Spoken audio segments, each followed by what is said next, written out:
Virgo, hello there, my beautiful friends. We're going to do your general tarot reading for mid to late October 2024. Thank you so much for joining me today. You know I appreciate each and every single one of you. So let's get right down to business as always and start you off with an oracle card here, just so we could dip our toes in energy and see what's happening for the lovely Virgo collective. Hope you're all doing fabulous and fantastic, my friends. Let's get it going. My guides, talk to me. What do we got for these Virgos, Virgo gang? In mid to late October, we're moving into Scorpio season. What energies, messages, insights can we take a little peek at? And yeah, we're just going to take a real quick look at this first card, then we'll get into the full reading itself. And at the very end, I'll pull you a bonus card from the Shadowland Tarot, just to see what might be in the shadows or what shadow work you can lean into, which is always interesting. But let's get it going here. Let's rock and see what we got for Virgo. Mid to late October, what's happening? It's a beautiful time of year. What's the vibe for my good friends? Okay, complexity. That's the vibe. That's the name of the game whenever I see this card. Now, this isn't technically a challenging card. It just feels like a lot for one reason or another. So whether you're very busy, got a lot on your plate, or there could be a lot of energies affecting you, we'll talk about that more in depth. Before we do, though, if you're new here, I'll be speaking about the October subscriber surprise towards the end, so you might want to check that out. And also, if you could kindly illuminate that like button by tapping right on its third eye, I'd greatly appreciate it. But enough of the promo, into the reading. Let's talk a bit about this card. So we see this lovely lady. She's looking in a mirror. It looks like she's holding a mask. Notice there's multiple mirrors, multiple reflections. There's lots of tchotchkes and knickknacks all over that dresser right there. There's also the Russian babushka doll, which is layer upon layer upon layer. So when I see all these different things, it just feels very complex to me. So for some Virgos, maybe there's a lot of situations that may seem simple on the surface, but when you start peeling back the layers, it's a little bit more complicated. There could be situations where it's like, all right, this is a no-brainer, but is it really? Okay, there might be something that's worth a deeper look when this card shows up. Okay, now again, I already did mention that for a good chunk of you, especially if you're an energetically sensitive individual, outside stimuli could be affecting you in a big way. You could be feeling energies on a deeper level when this card is here. And for a small batch of you, maybe you just have your hands in a lot of places. You might be wearing a lot of hats. You just have a lot going on, because the energy, to me, it does feel complex, but it just feels like a lot. So we're just going to leave it at that for now. Let's get into tarot. And I always say that first card, it doesn't make or break the reading. It's just a little footnote. So let's get you 3 of these in the upright. Then we'll get into the intuitive juiciness. Shuffle it up one time here for the beautiful Virgos. Let's see what's happening. And while we get this shuffled up and ready to go, let's talk about last week's reading. It was a bit of a bump in the road, okay? I'm always honest with the reads. And for the past few weeks, I've been seeing other people's energy more than yours, which is always peculiar. But last week's reading was titled A Big Mistake, so there was a cautionary type of energy that whatever it is you're dealing with, you might just need to be very cautious. Don't be rash about things. Don't be too spontaneous. That was a big vibe. Either that or someone feels like they messed up. So let's see what shows up this week. As you know, energy is very fluid, never set in stone. So only take this how it hits for you, because we could be seeing your vibe or someone that you're linked to. So let's get it going here. 3 cards to start us off for the beautiful Virgos in mid to late October. Thank you. Whoa, okay. Very sudden but beautiful energy. I always loved when we get the Wheel of Fortune. And in your first position, this one does come out hot and heavy. Okay, we'll talk about this. I mean, we're starting off on the right foot at least. Let's get a couple more. What's happening here for Virgo, please? What is going on? Thank you. 3 of Wands. Yeah, something's coming in. For a lot of you, something big is on the precipice. Something is right there on the horizon when we have that 3 of Wands. And I'm getting pretty pumped up about what we're seeing so far. And a lot of you already know I'm an optimistic reader, but this is feeling very optimistic so far. What do we have? So, wow. All right, 6 of Wands right here on the back end. So we have like all this fire energy, fast moving energy. For a lot of you, something big's coming up. Okay, I really like what I'm feeling. Beautiful energy. So let's go through. I'll give you some of the classical meanings and archetypes. Then we'll get into the juicy intuitive stuff. But at first glance, I know I was commenting a little bit as we were pulling the cards out, but we're starting with the Wheel of Fortune. I always look at the elements because I feel like they're very important. We're starting here with 2 fire energies in the main part of the spread. Now, Wands and fire, those are the realm of passion, of action, of making moves. Okay, this is not a stagnant type of energy by any means. So when we go from the wheel into all this fire, it's changeable, it's malleable, it's moving. So whatever situations you're dealing with, it doesn't feel quite set in stone, but very positive here on the split end. So I'm pumped up already. I don't want to get too overly optimistic because, you know, when we clarify, it could take a left. But let's go through piece by piece and really start to build this out for you. So position number one, we are starting with the Wheel of Fortune, one of my favorite cards. I already mentioned that. And you see this beautiful, lovely energy. I always say that this is the four-leaf clover of the tarot deck. You might have a lucky break. Something could really go your way. This is Jupiter energy. So in astrology, when I think of Jupiter, I think of expansive, I think of lucky, I think of guardian angels, stuff like that. So it's like the universe smiling upon you.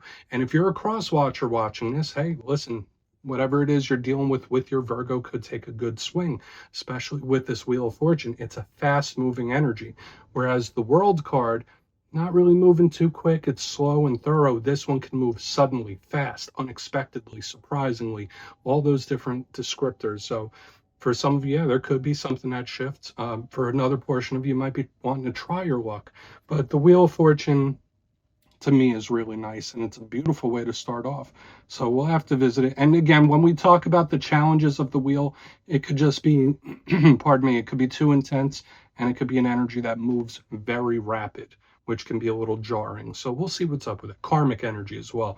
But moving to the center, calmer, but still moving, we have the Three of Wands. And that's why I'm saying with this card in the center, surrounded by what we have, it's like, okay, something big could be coming your way. Classically, when we see this card, it's someone waiting on their ships to come in.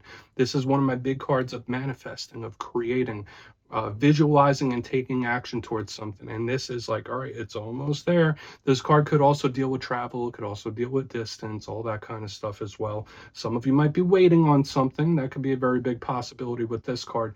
But again, it's like something is imminent. Something big is coming in when this card shows up. That's just how I feel. That's how I read it. Now, when we get to the challenges of the Three of Wands, yeah, sure, this could represent something that may have stalled out. Maybe something took a little too long, or maybe something has you feeling a little impatient. That's the challenge of this card. But so far, I'm feeling good things, especially since it's sandwiched by the Wheel and the Six of Wands. So we will revisit this and clarify that as well. Now, moving to the back end, we got the Six of Wands, my friends, another one of the best cards. So it's like this week, the Virgos are getting all the heavy hitters. This is a card of complete and total victory, of winning, coming out on top. This is a card of appreciation. It's a card of attention, so being in the spotlight. Sometimes I do say, hey, maybe the magnifying glass is on you. I feel like I've seen that for you in recent weeks, and it's still showing up here because this energy is grabbing attention, for better or for worse. But I do feel more positive about it. It's, again, a card of appreciation. If you do a lot of hard work, you're known for it, and you get the appreciation you deserve when this card shows up. So again, victory. This person is holding the laurels, right? So this person is getting what is rightfully theirs. So this can be really nice, and it could just be a blanket statement victory of some sort. Now, when we get to the challenge of the Six of Wands, because again, every card has positive and challenge. This card does link to Leo, and it does link to attention. And at the same time, whether it is attention that you're attracting, whether you want to or not, like the eyes are on you when this card is here. But at the same time, that card could be a little egoic or egotistical. So in this time, if you're connected to somebody that thinks a little too highly of themselves, or somebody that feels like they're perfect, that might be an energy that could ruffle your feathers. But again, so far, so good with the spread. So I want to dive deeper on all of it. Let's jump in and clarify. Okay. Let's get a good shuffle here from my beautiful Virgo. So far, it's feeling claimable. But yeah, this is where I go intuitive with the message, which means I just tell you how it feels to me. So feel free to do further research or rely on your base knowledge of tarot, because as you know, every single reading is about the reader's interpretation, and I'm just giving you mine. Let's go in on that wheel. Let's have a little fun here. And yeah, if you're a reader yourself, please feel free to play along. That's why the box is here. If you're feeling any messages you want to give to Virgo, you could drop it in the comments. I don't mind at all. Okay, why is the wheel in the mix? What is going on? Why is it here? Okay. Peculiar. All right, this is something that could come back around for a lot of you. When I see the Eight of Pentacles in reverse, especially under a movement-based card like the wheel, And this is something I've been seeing for a lot of the signs in recent weeks. Like a lot of signs have been dealing with resurfacing things. So again, whether this is an individual that returns, whether it's a situation that returns, or having to touch base with something that you're familiar with. To me, when I see the wheel with the eight of cups in reverse, it's like something's coming back up. So hopefully it's a good thing. I mean, I guess it depends on your perspective and what it is you're going through, but there could be things that come back up. Now, another thing I'm picking up here, and I want to check it with the rest of the cards. The Eight of Cups is usually walking away from something. Yeah, it's just action, but it's usually moving away. So when I see it in reverse, underneath the Wheel of Fortune, next to the ships coming in, again, I feel this wind-based, victorious-based type of energy coming towards you. So I feel like that's where the energy splits for a lot of you. Maybe it's a little bit of both, but I feel like there could be various things that return in this time in a big way, and it could happen quick. But again, for some of you, this is that wind-based energy. The winds are changing, the winds with the D. So I like it. We're going to keep moving.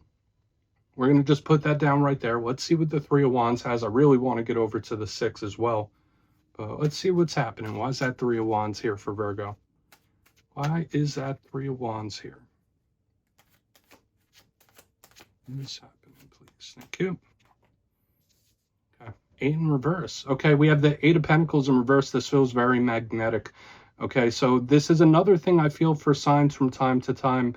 There are some zodiac signs out there that just naturally have a certain magnetism to them, and other ones, it comes in waves. For a lot of you, I feel there is this either manifestation coming in or just pulling energy towards you, especially when I see the Eight of Pentacles in reverse. Now, there is a slight warning here. If there is any issues going on in the workplace or career, it might be beneficial for you to not get involved in that. It might be beneficial for you to just like take a step back and just observe. That's a little warning I'm getting for some Virgos out there. But aside from that, when I see the Eight of Pentacles in reverse under the Three of Wands, it's like, no, you're not going to have to put in a lot of effort. Something's coming towards you without you having to expend a lot of energy. So again, if we're talking about this wind-based type of energy, like there could be various things you're magnetically pulling things towards you, whether it's situations or individuals. So I like it. Now, notice we do have the double eights here. So aside from the karmic energy and all the wind-based energy in the front, we have the Eight of Cups, Eight of Pentacles, both in reverse. Okay, and that's usually an infinity symbol, right? Things that are what goes around comes around.